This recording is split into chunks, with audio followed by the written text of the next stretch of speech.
Boss Al Francis Chua dismayado kay Jeremiah Gray dahil sa tinamasa uling injury at bibitaw na daw siya ng management dahil sa pagiging prone nga nito sa injury mga ka-sports. At ang dahilan bakit hindi nga nakalaro si Jamie Malonzo, may violation daw kasi siyang ginawa at hindi nga raw ito nakalaro ayon nga dito kila Coach Tim Cone. Yan ang pag-uusapan natin sa video na ito mga ka-sports. Pero bago nga ang lahat, pakisuportahan ng aking channel sa pag-like at subscribe. I-click ang notification bell button para lagi kayo ma-notify sa mga latest videos ko. Tara at pag-usapan na natin yan. First game nga ng Barangay Ginebra ngayong conference kontra Terra Firma Jeep pagkatapos nilang matalo last conference dito nga kontra TNT. Halos 3 linggo nga lang ang pahinga nila mga ka-sports. First possession pa lang ay nakiscore na nga agad ang nagbabalik na si Jeremiah Gray dahil sa first 5 nga ito. Good sign nga ito para sa Jeans dahil tumama nga agad at first 5 nga ang nangyari dito kay Jeremiah at tumaas nga lalo ang confidence niya. Sinundan pa nga ito ng 3-point shot ni Stephen Holt. Para naman sa Terra Firma, may magandang footwork nga na ginawa itong si Sanggalang. Kahit pa na double team na nga siya, ay nagawa niya pa din maka 3-point play. Sumali na nga din itong si Japit Aguilar dahil sa mga pag-rebounds niya na ginagawa nga dito. Na-dominate niya nga din ang ilalim dahil kulang-kulang nga din ng big man ng Terra Firma at tinake advantage nga ito ni Aguilar. Halos sunod-sunod na nga ang pag-score dito ni Japit mga ka-sports at may mga highlight dunk pa nga siya nagawa after makuha ang steal ni RG Abariento sa isang fast break play. Sa second quarter ay dahan-dahan naman nakaalago ang Jeans dahil nga sa sunod-sunod na pag-score nga nila. Madami na din kasing turnovers ang Terra Firma sa second quarter at hindi naman sinayang-ayon ng Ginebra at chance na ngayon nila dahil sa sunod-sunod nga ng pag-score nga ng Jeans. Maganda din kasi yung ball movement na ginawa nga dito ng Ginebra kaya naman na-maintain nila ang big league dito sa second quarter. Makikita mo nga sa Terra Firma na hirap nga sila makiscore dito para nga sa Ginebra dahil nga din sa dami ng big man nila. Siguro nandoon na nga rin yung pressure dahil alam nila na powerhouse team nga ang kalaban nila. Pero hanggat maaari ay dapat hindi nga sila dito magpatinag at lumaban pa rin sila. Pagpasok ng third quarter mga ka-sports, eto na naman nga ang Jeans at sunod-sunod na naman ang pag-score nga nila.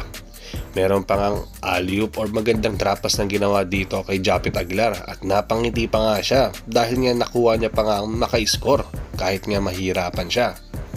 Parang naging quarter nga ito ni Japit Aguilar mga ka-sports dahil sa sunod-sunod na pag-score niya dito at puro dunks ang ginagawa niya dito sa third quarter. Napapangiti na nga talaga ng husto itong sa Aguilar dahil sa mga nagagawang pasa sa kanya ng kanyang teammates niya. Thankful nga rin siya mga ka-sports dahil nagtitiwala nga ang kanyang makakampi at hindi niya naman ito pinapahiya.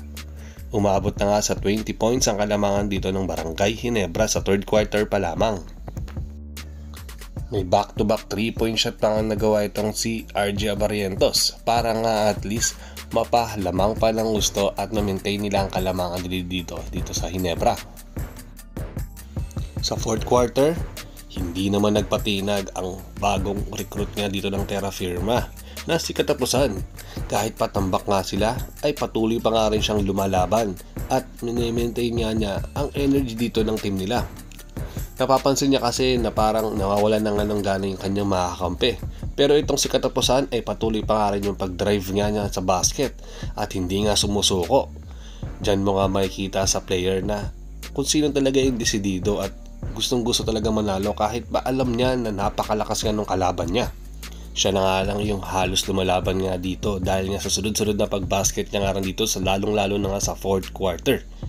Diyan mo nga makakulangan talaga o mahanapin nga yung presence nga ni Terence Romeo na inaasahan nga pagdating nga rin sa scoring. Kaso wala nga siya ngayon kontra Barangay Ginebra.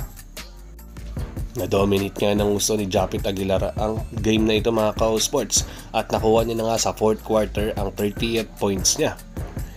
Hindi na nga lang niya talagang malaman kung talagang maganda lang ba talaga ang laro niya or talagang nagpapasalamat lang siya sa kanyang mga teammates sa binigay na tiwala nga sa kanya.